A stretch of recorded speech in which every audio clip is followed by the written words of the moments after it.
Hello' everyone, মই গীতু আপোনালোক সকলোকে মোৰ ইউটিউব চেনেল লাৰ্ণ উইথ জিবিলৈ স্বাগতম জনাইছোঁ। আজিৰ ভিডিঅ'টিত আমি আলোচনা কৰিব ওলাইছোঁ কেইটামান সদায় ব্যৱহাৰ হৈ থকা শব্দৰ ইংৰাজী আৰু অসমীয়া অৰ্থ। এতিয়া বলক নহ'লে পলম নকৰি আমি আজিৰ ভিডিঅ'টি আৰম্ভ কৰোঁ। প্ৰথমটো শব্দ হৈছে মূৰ্খ। মূৰ্খক ইংৰাজীত কোৱা হয় ফুল। ফুল। তাৰ পিছৰটো শব্দ হৈছে বিশ্বাস। বিশ্বাসক ইংৰাজীত কোৱা হয় বিলিভ।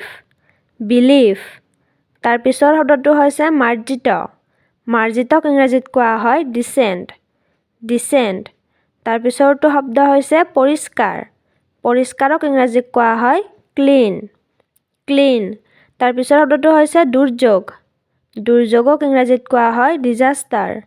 ডিজাষ্টাৰ। তাৰ পিছৰ শব্দটো হৈছে ভুল। ভুলক ইংৰাজীত কোৱা হয় মিষ্টেক। মিষ্টেক। তাৰ পিছৰ শব্দটো হৈছে প্ৰাৰ্থনা। প্ৰাৰ্থনাক ইংৰাজীত কোৱা হয় প্ৰে। প্ৰে। তাৰ পিছৰ শব্দটো হৈছে জনপ্ৰিয়। জনপ্ৰিয়ক ইংৰাজীত কোৱা হয় পপুলাৰ। পপুলাৰ। তাৰ পিছৰটো শব্দ হৈছে সম্বন্ধ। সম্বন্ধক ইংৰাজীত কোৱা হয় ৰিলেশ্যনশ্বিপ। ৰিলেশ্যনশ্বিপ। তাৰ পিছৰ শব্দটো হৈছে মৰম লগা। মৰম লগাক ইংৰাজীত কোৱা হয় লাভলি।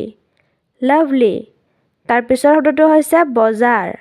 বজাৰক ইংৰাজীত কোৱা হয় মাৰ্কেট। মাৰ্কেট। তাৰ পিছৰ শব্দটো হৈছে প্ৰকৃতি। প্ৰকৃতিক ইংৰাজীত কোৱা হয় নেচাৰ। নেচাৰ। তাৰ পিছৰ শব্দটো হৈছে ৰাস্তা। ৰাস্তাক ইংৰাজীত কোৱা হয় ৰোড। ৰোড। তাৰ পিছৰ শব্দটো হৈছে যান বাহন। যান বাহনক ইংৰাজীত কোৱা হয় ভেহিকল। ভেহিকল। তাৰ পিছৰ শব্দটো হৈছে ফুলদানি। ফুলদানিক ইংৰাজীত কোৱা হয় ভাজ। ভাজ। আশা কৰোঁ এই ভিডিঅ'টোৰ যোগেদি আপোনালোকে অকণমান হ'লেও উপকৃত হ'ব। যদিহে হোৱা বুলি ভাবে তেন্তে প্লিজ এটা লাইক কৰি দিব, কিয়নো আপোনালোকৰ এটা লাইকে মোক বহুখিনি প্ৰেৰণা যোগায় আগলৈ নতুন নতুন ভিডিঅ' বনাই যাবৰ বাবে। এতিয়া বলক নহ'লে আমি পিছৰ শব্দটোলৈ আগবাঢ়োঁ। ইয়াৰ পিছৰটো শব্দ হৈছে ধুমুহা। ধুমুহাক ইংৰাজীত কোৱা হয় ষ্টৰ্ম। ষ্টৰ্ম। তাৰ পিছৰটো শব্দ হৈছে সাঁথৰ। সাঁথৰক ইংৰাজীত কোৱা হয় ৰিডল। ৰিডল। তাৰ পিছৰটো শব্দ হৈছে আকাৰ। আকাৰক ইংৰাজীত কোৱা হয় চাইজ। চাইজ। তাৰ পিছৰটো শব্দ হৈছে সহানুভূতি। সহানুভূতিক ইংৰাজীত কোৱা হয় চিম্পেথি। চিম্পেথি। তাৰ পিছৰটো শব্দ হৈছে তলত। ইয়াক ইংৰাজীত কোৱা হয় আণ্ডাৰ। আণ্ডাৰ। তাৰ পিছৰটো শব্দ হৈছে দোকান।